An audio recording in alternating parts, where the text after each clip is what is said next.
bringing them to us. So between Bible class, eating yummy snacks, making cool crafts, playing on our brand new playground, we squeezed in drama time and rehearsal time and class time where these kids learned what you're going to get to see tonight. So thank you again.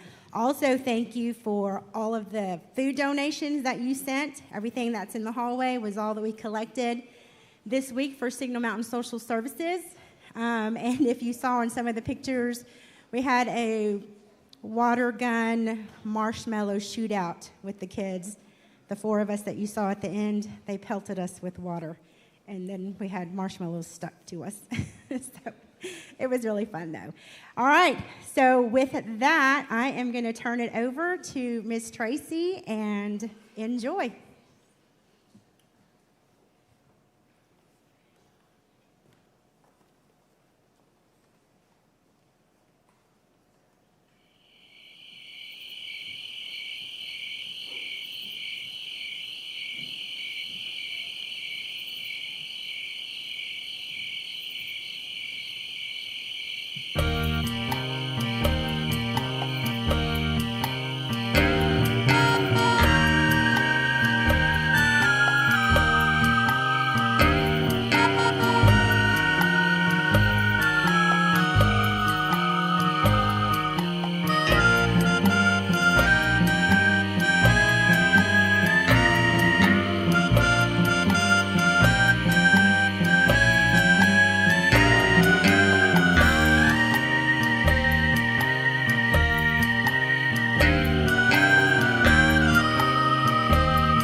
I think the coast is clear, guys. You can come on out now.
Yes, sirree, partner. Israel was in a heap of hurt. Out here in the Old West, we can really relate to what they were going through. Nothing makes a grown cowboy want to cry more than to have some low-down, good-for-nothing varmints rustling your cattle and destroying your crops. You'd be crying, too, if you were in Israel's boots. Sandals. You see, since Joshua had died, Israel had such a rough ride and so many ups and downs that a bucking bronco would seem more like the pony ride outside the Thrifty Mart. They'd have great victories, but then, once things were just all fat, dumb, and happy, Israel would out and just start being plain old dumb. Sometimes they were dumber than a gunny sack full of rocks. They'd go out and start sinning against God, and that led to humiliating defeat and oppression. Each time when things got bad enough, Israel, bellowing like a lost calf, would come crawling back to God, crying out for his deliverance. Each time, God would show his mercy and raise up a man or woman to lead Israel to victory. Well, this time the Mennonites were the ones doing all the cattle rustling. And for good measure, throwing in a little crop destroying, and the Bible says they're like locusts, totally destroying the land. One thing you can always count on: when God's children cry out to him, he hears them. First, God sent a prophet to refresh his children's memory and encourage them. Thus says the Lord, the God of Israel, it was I who brought you up from Egypt and out of the house of slavery, and delivered you from the hands of the Egyptians and from the hands of all your oppressors, and drove them out and gave you their land. I said to you, I am the Lord your God. You shall not fear the gods of your Amorites in whose land you live, but you have not obeyed me. After the prophet's announcement, a messenger visited this guy named Gideon and set God's plan for mess solving into motion.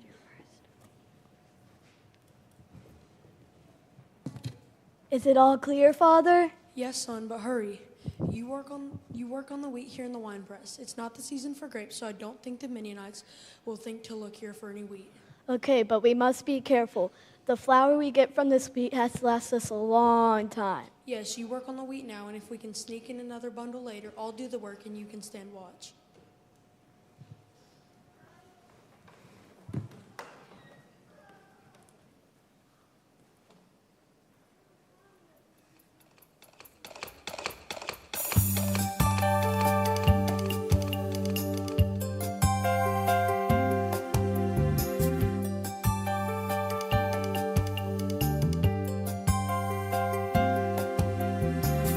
You in the wine press, don't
What are you talking about? Can't you see the trouble we're in?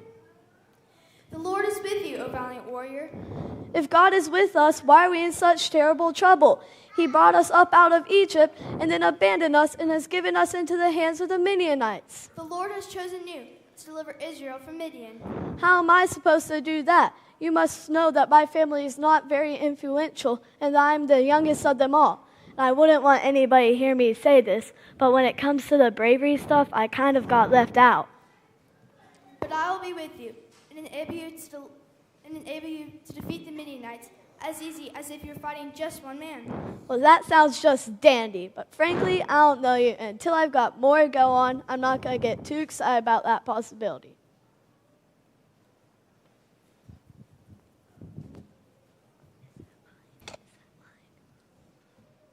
Yup, Gideon needed more evidence that the message he was being given was from the Lord. He wasn't about to buy a pig in a poke.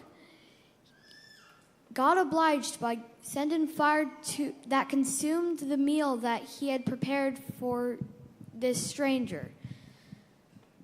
Now this Gideon fellow was a little thick-headed, but when it finally dawned on him that the messenger was an angel from the Lord, it brought Gideon incredible peace in spite of the circumstances.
Now that you finally figured out who sent me, here's what you are to do.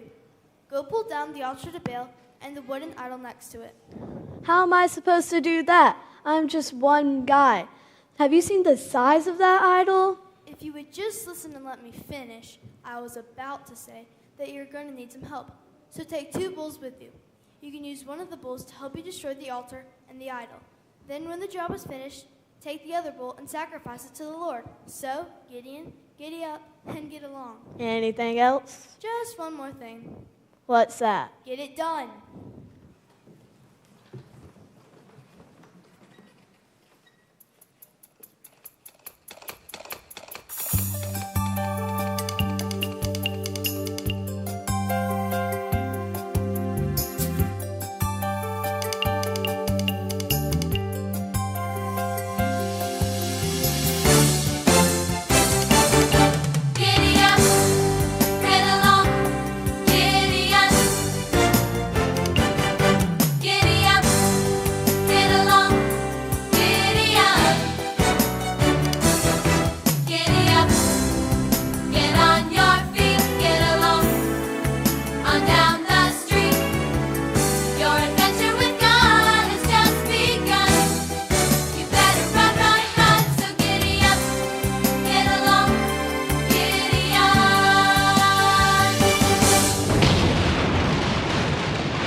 let me get this straight. Baal is your all-powerful God, and you have to defend him? If I were an all-powerful God and someone tore down my altar, I'd want to get revenge myself. Let Baal fight for himself.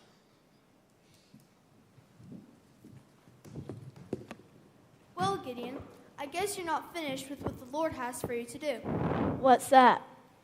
Remember earlier, I told you that the Lord has chosen you to deliver Israel from the hands of the Midianites. Oh, yeah, about that. I've been thinking, if the Lord is going to use me to deliver Israel, as you say, I'm going to need more to go on. I'm going to need a sign from the Lord. What did you have in mind? Well, I think I leave this piece of wool on the threshing floor overnight and make it damp like the morning dew while the ground around it dry. If that happens, I'll know what he says is true.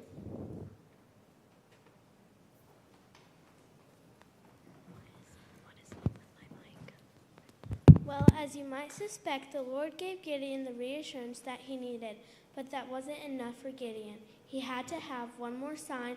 If it was me, I'd be thinking about giving him the old rattlesnake in the bedroll sign about now. But God, might more patient than your average cowpoke. Once more, he provided the exact sign Gideon asked for. Finally, Gideon, along with 32,000 men, prepared to fight the Midianites. I really hate to tell you this, but if you bring that many men into battle, they might become proud, thinking that they did it with their own might. You need to have a reduction in force, as they say in the military. Gideon, get rid of some of these guys. What are you talking about? Do you not know that the Midianites are like locusts swarming the land, and you think I have too many men? That's right. The Lord wants you to let everyone who is afraid go home. Remember the signs you have been given. The Lord is with you. All right. Anybody who's scared to fight the Midianites can go home. No, don't worry about us. We'll be fine. I was worried that you'd take yourself up on that offer. Don't think I didn't consider it. I know this is tough on you, but I'm glad you're hanging in there. But I'm afraid we're not finished. Don't tell me. Yes, there are still too many. But...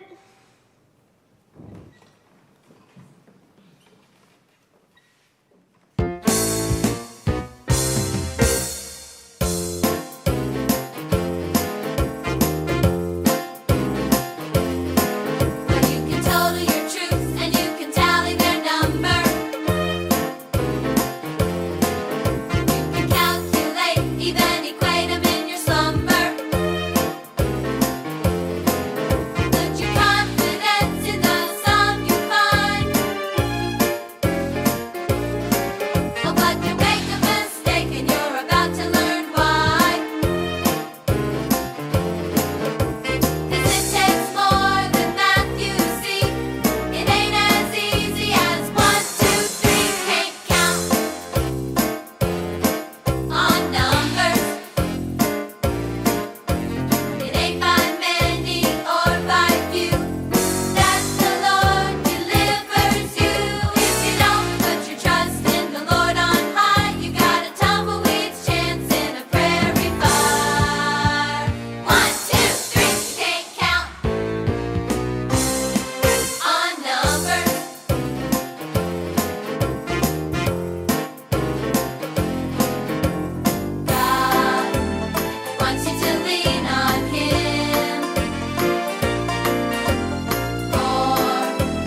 Okay. If you say there's still too many men, there's still too many. I'm sure you have a plan to reduce the number, don't you? I thought you'd never ask.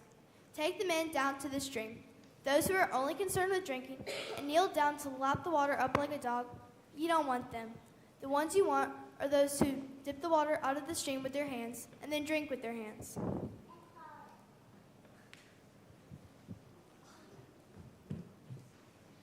Kind of shocks you right out of your boots, doesn't it? Gideon doing something just as the Lord directed. I know it's hard to believe, but he did, and as a result, ended up with only 300 men. That night, the Lord continued his plan and again spoke to Gideon.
In spite of the signs that the Lord had already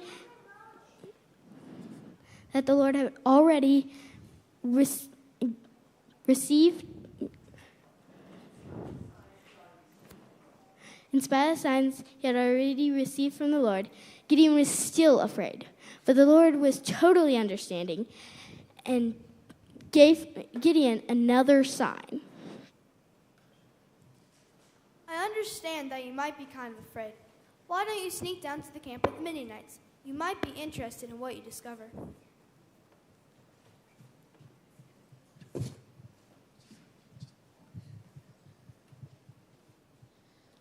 I think we're in big trouble, guys. Last night, I dreamt that there was a giant loaf of bread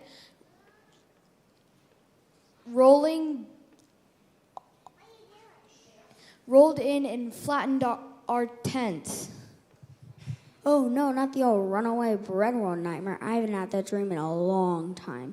But I did dream that I was walking down some stairs and I slipped. Have you guys ever had that dream? This is no laughing matter. It can be nothing other than the sword of Gideon. It is a sign that God has given our camp into his hand.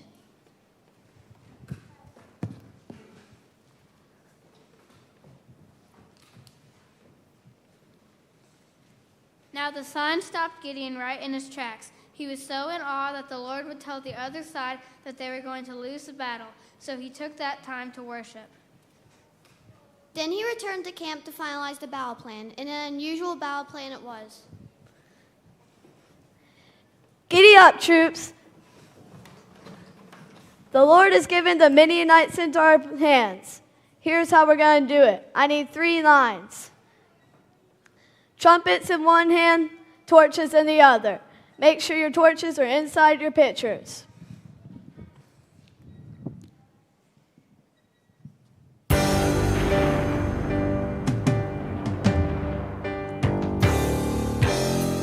What good is a tiny candle inside a pitcher of clay?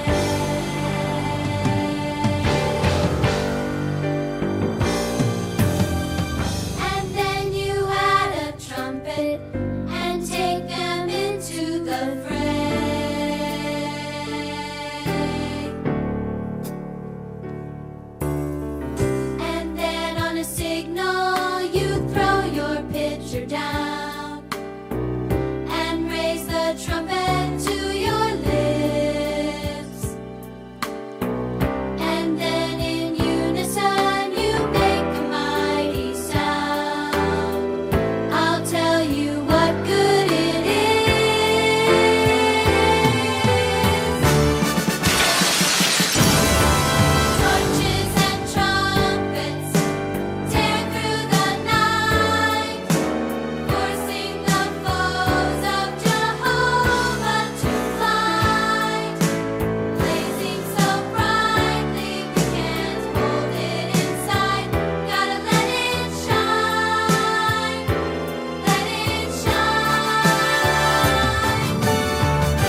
Gideon, if you'd known him before, you'd think of him as an unlikely candidate for the role of hero.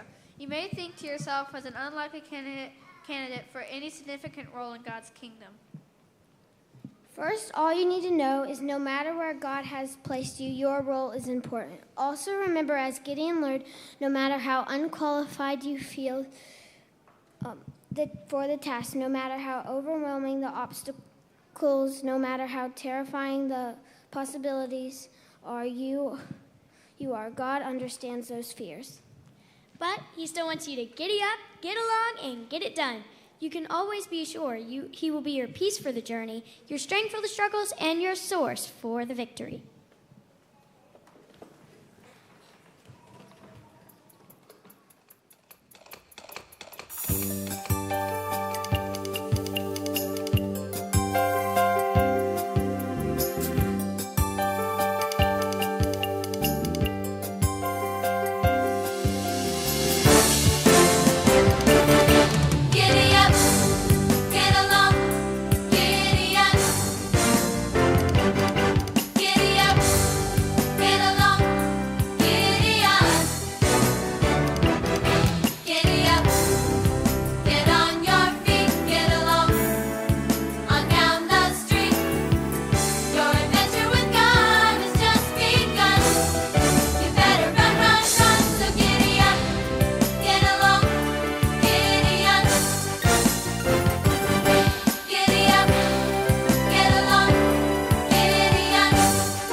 Didn't work with me.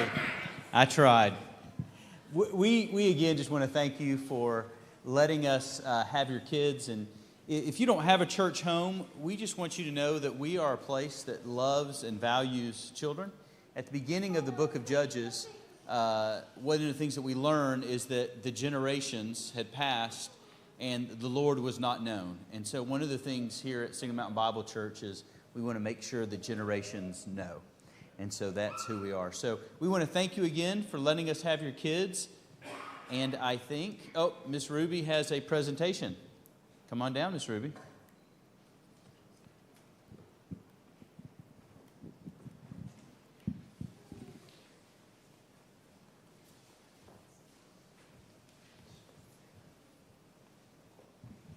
Okay, so if you wonder what we do here all week, this is what we're working on. They did so great. They make me cry every time on that last one. But what I want to say is everything that happens here this week, tons of volunteers come to help put this together. So if you helped this week in any way, can you stand up really quick?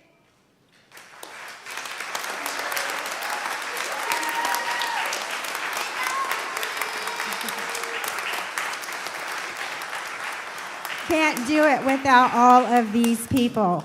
But what you saw tonight, the singing, the solos, the parts, when to come up, when to sit down, whose turn it is to sing, Lord knows I can't do that. But one person can, and that is Miss Tracy Rao. Would you please come up here?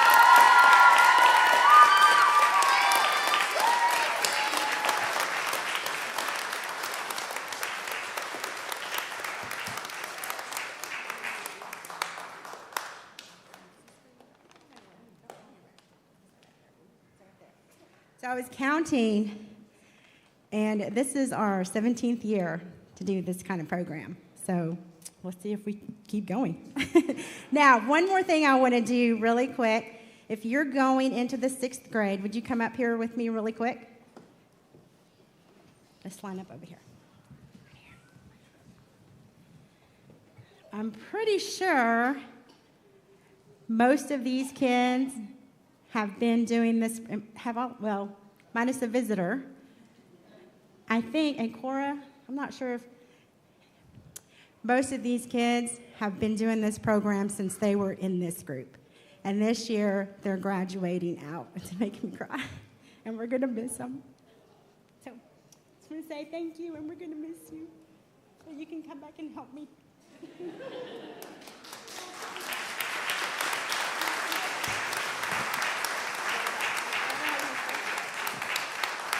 Anyway, sorry about that. Please remember, we have tables out there with all the crafts and everything your kids made this week. Their t-shirts that they wore here are all back there, so please be sure to pick up your crafts and take them home. If you are church family, if you want to help us clear the stage off, we would really appreciate that. And other than that, have a good night. We love you, and we'll see you next year.